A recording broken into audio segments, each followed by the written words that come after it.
Don't judge. Just don't. I mean, do it if you want to, of course. It's also just my opinion.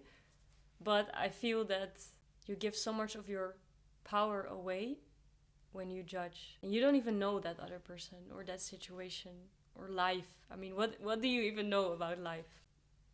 And all judgments, especially towards other people, is showing you your own amount of insecurities. It may feel safe or strong or empowering for some time to be with an, let's say, coworker and have a strong opinion about what not is happening in the world, and especially about your other co-workers or talking behind their back. But it's the opposite of strong, of course. Because it's only showing you how insecure you are. If you really love yourself, a real self-love, there would be no need to judge anyone, because you see the beauty and perfection in that other person as well. You see the unique expression of that other person as well, that's also just trying to find its way here in this physical plane with their own unique path. And you love that. And you feel so amazed by all these infinite expressions. And of course, some people have behavior that you don't like.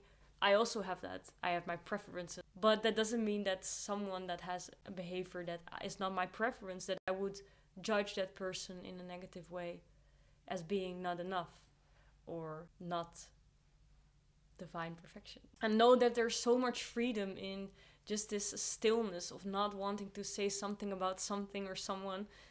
I experienced this a lot at some workplaces where people would team up, for example, in a restaurant where I worked, and, you know, kind of made groups, especially women, I have to say, and then, you know, started the gossiping about the other girls.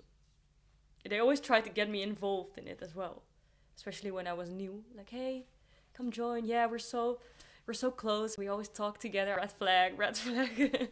Oh, of course, if you're close with someone and you like to talk, that's nothing wrong with it. But it was the way she said it, like trying to get me involved in this negativity.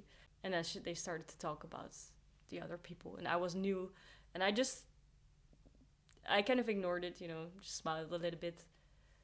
But the next weeks that I worked there, I always kept myself on a distance, basically, from everyone in a loving way. And people really don't know where to put you because you don't choose sides. And it is easy to get in the mode of wanting to join those people, especially when you're younger at high school. Because then you're part of a group and you feel safe. But know that the real safety and power is in just being totally not involved in these judgments. And being this present, centered love. You know who you are. And I don't need them to tell me if I'm good enough or not. I know that for myself, and therefore I know that others are that as well.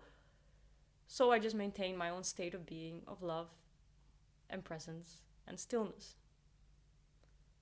And that is so epic. Not to now kind of brag about myself. No, this has nothing to do with me. This is just a state of being that everyone can reach. Also judgments about the world. Yeah, of course, there's shit happening that I can see that is definitely not my preference. But at the same time, if I would judge all of it, like there's something wrong with the world, oh, we're not going the right way, oh, humans are so miserable and so horrible, it's again giving away your power, like there's something outside of you that is horrible. No, this is our world. And yeah, I find it hard to explain, to put it into words, but really go within and live from there. And don't let yourself be so distracted by things that are happening. And then life becomes more of a very weird sometimes with shit that can happen on this planet. But in a sense, I would say silly, fun theater play. Or maybe fun is not always the right word. Depending on where you live in the world at the moment. But yeah, just don't judge.